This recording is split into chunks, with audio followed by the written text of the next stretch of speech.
मोहन मेजाब शेख और आप देख रहे हैं इंडिया न्यूज 24/7। दोस्तों, इस वक्त हम मौजूद है भाईकल्ला इलाके में, जहां आज हमारे साथ जुड़ रहे हैं मुस्लिम प्रेशर ग्रुप से जो चीफ है अल्ताफ पटेल जी। और आज हमारा यहाँ आने का मकसद जो है, सर आपका स्वागत है।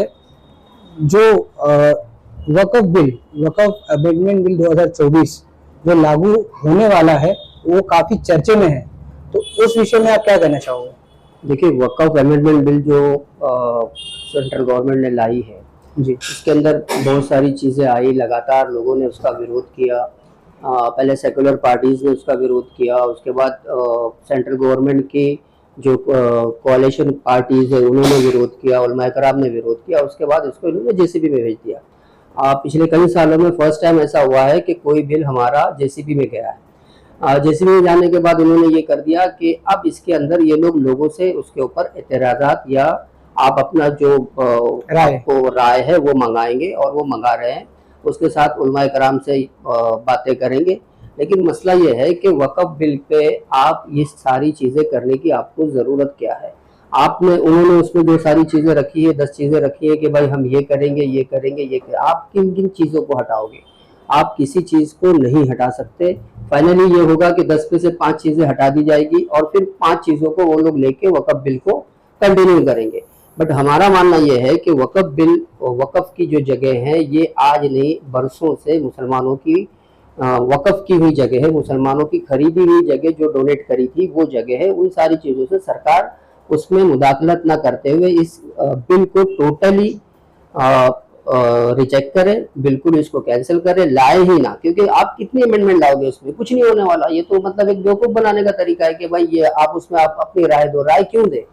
वक्फ के अंदर जिस तरह वक्फ का जो वक्फ ये बना था, बोर्ड बना था, तब भी लोगों ने इसका विरोध किया था कि भाई इससे कुछ नहीं होगा। उसी तरह हम आज फिर बोल रहे हैं कि ये बिल लाने के बाद, अमेंडमेंट के बाद कुछ नहीं होगा, सिर्फ डराने धमकाने और लोगों को सिर्फ परेशान किया जाएगा। और जो हमारी जो चीजें हैं उसका इस्तेमाल मिस यूज होगा। सरकार आज की तरफ से बयान आया कि भाई हम उस पर कब्जा नहीं करेंगे। तो फिर आप ये लाने की वजह क्या है? क्यों आप कलेक्टर को पावर देना चाह रहे हो?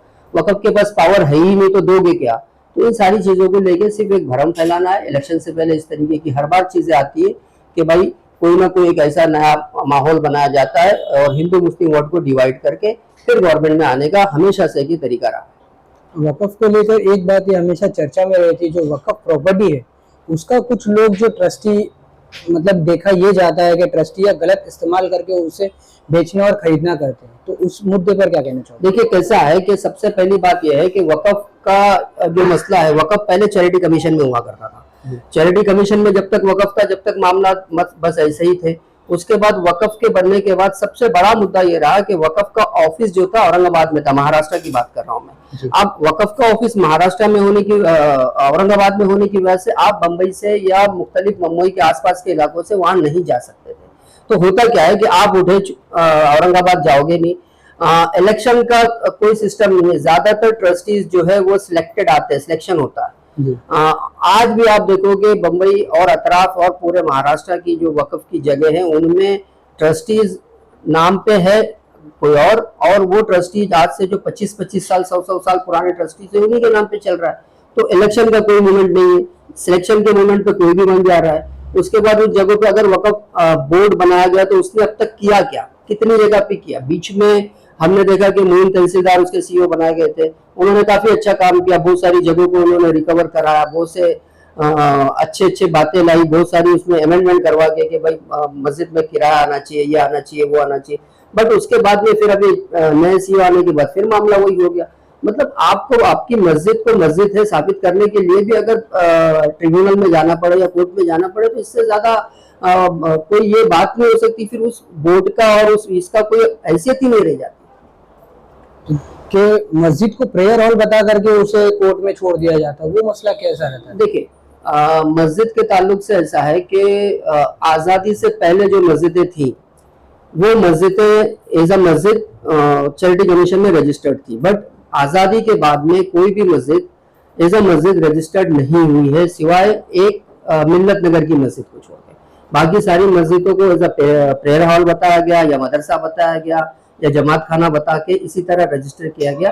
क्योंकि उस जमाने में आज़ादी के बाद से अब तक वक्फ बोर्ड बनने से पहले तक कोई भी मस्जिद को एज अ मस्जिद सरकार ने रजिस्टर्ड नहीं किया है। सारी चीजों को वो लोगों ने रजिस्टर किया है एज अ प्रेयर हॉल या मदरसा।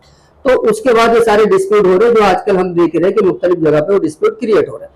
मसला ये है कि वक्फ बोर्ड अगर है तो वो कर क्या रहा है, उसके पास जो स्टाफ है वो कर क्या रहा है। सिर्फ साल में आना, मस्जिद के पैसे पे कितना % बना ये जमा करना वक्फ बोर्ड का काम नहीं है।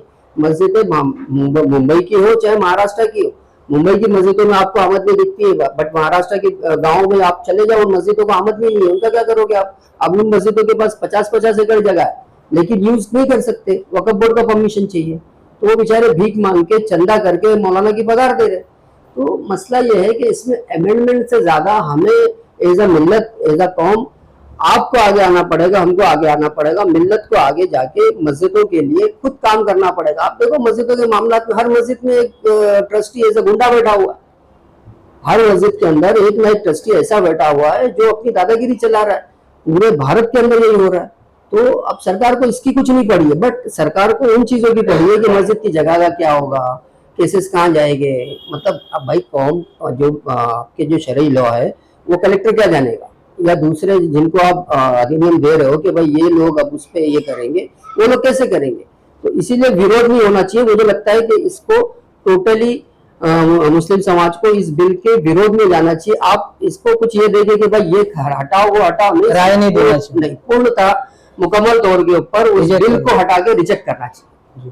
तो जो जैसे हाल फिलहाल में रामगिरी महाराज ने हमारे नबी की शान में गुस्ताखी की, उसके बाद जो है पूरे महाराष्ट्र में, मुंबई में अलग अलग जगह पर उनके ऊपर FIR भी दर्ज हुआ, लेकिन अभी तक का कोई ऐसा अरेस्ट का कोई अभी तक न्यूज अपडेट नहीं मिला है। देखिए क्या कहना चाहोगे। देखिए ये बहुत अच्छा इशू है और हमेशा से हमने आज से नहीं देखा, उम्मन ये नॉर्थ में होता था, साउथ और महाराष्ट्र में ये कभी नहीं हुआ, बट नॉर्थ में यूपी है, बिहार है, उन इलाकों के अंदर ये ज्यादा होता था, लेकिन अब ये मामला महाराष्ट्र में आया है। देखिए ये एक ऐसा मामला है, हमारा मानना ये है कि इससे पहले आपने देखा होगा यूपी के अंदर एक वसीम रिजवी नाम का बंदा उठा, उसने उठ के बस यही सारी गुस्ताखियां करनी शुरू कर दी। गुस्ताखियां हुई और गुस्ताखियां होने के बाद में बस मुसलमानों ने उस पर FIR करना शुरू कर दी। पूरे देश के अंदर आंदोलन चालू हो गए, कहीं भी जलसे जुलूस होने लग गए। अंत में क्या होता है, कुछ नहीं होता है, उस बंदे को पब्लिसिटी मिलती है, वो बंदा यूपी की वक्फ बोर्ड का चेयरमैन बना दिया जाता है, उसको मंत्री पद या MLC मिल जाती है और वो एक पॉलिटिकली जो उसका गोल होता है वो गेन कर लेता है, उसका जो मकसद होता है वो हासिल कर लेता है। आपके पास में उसके बाद नुपुर शर्मा का मामला हुआ, उसके बाद कोई और मामला हुए, हर मामला में आपके पास में कानून नहीं है। FIR करा के मुसलमानों के जज्बात होते हैं कि भाई अल्लाह के रसूल की शान में गुस्ताखी हुई, मुसलमान जज्बाती हो जाता है। कुछ मामला ऐसे होते हैं कि देखिए आप भारत में रह रहे हो तो भारत के लॉ के मुताबिक ही आपको चलना पड़ेगा, आप आसपास के या दुनिया भर के देशों के लॉ से नहीं चल सकते। अब भारत के लॉ में क्या बनता है, आपके पास में हमारा मानना यह है कि आपने FIR करा दी, 70 FIR हो गई, आज 100 FIR हो गई, कोई उसको लेके कोर्ट जा रहा है, कोई लेके FIR करा रहा है, कोई उठ के जा रहा है कि इसके खिलाफ में हम ये करेंगे, हम वो करेंगे, हम मुख्यमंत्री से मिलेंगे। मुख्यमंत्री ने एक बात बोली थी कि हम उनका बाल बाका नहीं होने देंगे, बिल्कुल सही बात है, क्योंकि लॉ के अंदर ऐसी कोई चीज बनती ही नहीं है। क्या बनेगा उसके खिलाफ, वो उसको डिसिप्लिनरी बेल मिल जाएगी, बहुत ज्यादा होगा, अरेस्ट करके आप उनको बेल दिला दोगे, खत्म, केस चलता रहेगा। हमारा मानना यह है कि अगर इस सिलसिले के अंदर देखिए मुस्लिम समाज जहां जहां पर सेकुलर गवर्नमेंट्स है, उन गवर्नमेंट्स के अंदर जहां जहां पर सेकुलर गवर्नमेंट्स है, उन MLAs पर, उन MPs पर, उन पॉलिटिकल पार्टीज के लीडर्स पर हमारे उलमा, हमारी तंजीमें, हमारे NGOs और हमारे जो पॉलिटिकल लीडर्स है और आम आदमी ये दबाव बनाए कि आका करीम की शान में गुस्ताखी के खिलाफ ही नहीं, सिर्फ हुजूर की शान की गुस्ताखी नहीं, हर धर्म हर मजहब के जो भी बड़े महापुरुष है, चाहे वो भगवान राम हो, कृष्ण हो, चाहे बाबा गुरु नानक हो, चाहे ईसा मसीह हो, चाहे मूसा अलैहिस्सलाम हो, चाहे हर धर्म का जो भी बड़ा है और धर्म, इसके खिलाफ जब भी कोई कुछ बोलेगा उसके खिलाफ हिंदुस्तान के अंदर एक सख्त कानून की जरूरत है, जो फिलहाल नहीं है। और इसी का फायदा लेके कोई भी कुछ भी बोलता है और उसके अगेंस्ट में उसको बहुत ज्यादा पब्लिसिटी मिलती है और वो एक अपना बड़ा गोल लेके पॉलिटिकली अपने आप को साबित कर लेता है। दो चीजें हैं, या तो ये कानून बने तो ही ये मामला ये होगा, या तो फिर हमको इग्नोर करना सीखना पड़ेगा। आप 2-4 लोगों को इग्नोर करना चालू कर दो, आप देखो आने वाले दिनों में कोई गुस्ताखी नहीं होगी, क्योंकि उनको लगेगा कि जब आप इग्नोर कर रहे हो तो उनको पब्लिसिटी नहीं मिलेगी। तो ये मामला थे। कानून आता है, कानून के लिए कोशिश करनी चाहिए, स्पेशली जहां पर मुस्लिम, जहां पर सेकुलर गवर्नमेंट्स है, तेलंगाना के अंदर है, आप ये ले लो, उसमें बंगाल के अंदर है, पंजाब में आपकी है, कर्नाटका के अंदर है, जहां जहां सेकुलर गवर्नमेंट्स है उन पर वक्ती तौर पे रियासती हुकूमतें अपना अपना कानून बनाए और सारे धर्म के जो बड़े लोग हैं उनके खिलाफ कुछ भी बोलने पे सख्त से सख्त और नॉन अवेलेबल हो। ऐसा नहीं कि कोई भी कानून बना दो, होता है ये कि भाई छोटे छोटे उसके ऊपर दफात लगा दी जाती है, आईपीसी की छोटी छोटी दफात होती है, वो बिल लेके निकल जाता है। गैर जमानती दफात उन पे लगाई जाए तो इस पे रोका जा सकता है, इन पे ये हो सकता है। मेरा आखिरी सवाल ये है आपसे कि महाराष्ट्र में जो है मुसलमानों की राजनीति में किस हद तक हिस्सेदारी है? देखिए, महाराष्ट्र वो स्टेट है, एक जमाने के अंदर महाराष्ट्र ने अब्दुल रहमान अंतुले नाम का एक मुस्लिम मुख्यमंत्री दिया है, एक वजीर आला दिया है। वो रायगढ़ से हुआ करते थे और महाराष्ट्र के वजीर आला या चीफ मिनिस्टर के तौर पे उन्होंने काम किया। लेकिन उसके बाद में आहिस्ता आहिस्ता पैसों की राजनीति, गलत लोगों की मुदाखलत और उसके बाद में जो हालात हुए, देखिए महाराष्ट्र कभी भी जो है नॉर्थ की तरह नहीं चलेगा। यहाँ पर एक अलग माहौल है और नॉर्थ का, यूपी बिहार का एक अलग माहौल है। अब महाराष्ट्र को यूपी बिहार बनाया जा रहा है, जो पॉसिबल नहीं है, वक्ती तौर पे सब होगा, लेकिन फाइनली महाराष्ट्र महाराष्ट्र ही रहेगा। महाराष्ट्र की सियासत अगर आपको समझनी है, आपको यशवंतराव चौहान को पढ़ना पड़ेगा, आपको प्रबोधनकर ठाकरे को पढ़ना पड़ेगा, आपको अब्दुल रहमान अंतुले को पढ़ना पड़ेगा, तब आपको समझ में आएगी कि महाराष्ट्र की सियासत क्या है। महाराष्ट्र में बिल्कुल भी कभी भी हिंदू मुस्लिम हुआ नहीं है और होगा भी नहीं। वक्ती तौर पे ये सारे मामलात होते हैं। अब रही बात मुस्लिम क़यादत की या मुस्लिम इसकी, तो देखिए बम्बई के अंदर 12 से 13 सीट ऐसी है जहाँ पर मुसलमान जीत सकता है, लेकिन हारता इसलिए है कि वहाँ पर ज़्यादा से ज़्यादा मुस्लिम कैंडिडेट दे दिए जाते हैं। सेकेंडली, जो लोग जीत के आते हैं वो ऐसा समझते हैं कि क़यामत तक हम ही यहाँ पर एमएलए रहेंगे, हम हटना नहीं है, और वो लोगों के काम नहीं करते। थर्ड, पूरे महाराष्ट्र की बात करो तो 40 ऐसी सीटें हैं जहाँ पर अगर सेकुलर पार्टीज मुस्लिम कैंडिडेट देवे तो यहाँ पर इजीली 40 मुस्लिम एमएलएज बनाए जा सकते हैं। लेकिन हमारा मानना यह है कि वो सारे लोग महाराष्ट्र की सियासत को जानते हो तो महाराष्ट्र की सियासत करे, ना कि सिर्फ पैसे वाला आता है और पैसे वाला बनता है। मुस्लिम इलाकों के हालात आप मुझसे ज़्यादा जानते हो, हर चीज़ के लिए तकलीफ़ है, रीडेवलपमेंट के मसाइल अलग, पार्किंग के मसाइल अलग, मतलब ऐसा कोई मसला नहीं है। आपके पास कोई गार्डन नहीं है, आपके पास में बच्चों के खेलने की जगह नहीं है, आपके पास स्कूल नहीं है, कॉलेजेस नहीं है, हॉस्पिटल्स नहीं है, आपके पास है क्या? आप तो मतलब झोपड़पट्टी से बदतर ज़िंदगी गुजार रहे हो यहाँ पर। और उसके अलावा जब आप ये सारी चीज़ें कर रहे हो, उसके बावजूद भी आप, अगर आप पॉलिटिकली तौर पे मजबूत नहीं होते, आप अपने कॉर्पोरेटर्स नहीं बना रहे हो, एमएलएज नहीं बना रहे हो, जिनको बना रहे हो वही होता है मेरे बाद मेरा बेटा, मेरे बाद मेरा बेटा, या तो मैं उसका। इस तरह की सियासत नहीं होनी चाहिए। आपको सिर्फ सेकुलर नॉन सेकुलर के झगड़े में फंसाकर एक ये बता दिया जाता है कि आप देखो वो आ जाएगा, हर बार इसी तरह डराया गया। मैं फिर बोलूँगा, आपको हज सब्सिडी के टाइम पे डराया गया कि भाई सब्सिडी हटा दी गई, उसके बाद अब एनआरसी का डर बता दिया गया, अब सीएनए का सीएनए इसका डर बताया गया, सीए का डर बताया, मुख्तलिफ डर बता के सिर्फ वोट डिवाइड करना है। आप उस राजनीति पे जाए कि आपके इलाके का भला कौन कर रहा है, आपके इलाके में कौन ऐसा बंदा है जो आपको अवेलेबल है, तो उस चीज़ के साथ, उस शख्स के साथ आप जाए, अपने अच्छे एमएलएज को चुने, एमपीज को चुने, कॉर्पोरेटर्स को चुने और अपने इलाकों को तरक्की पे लाए।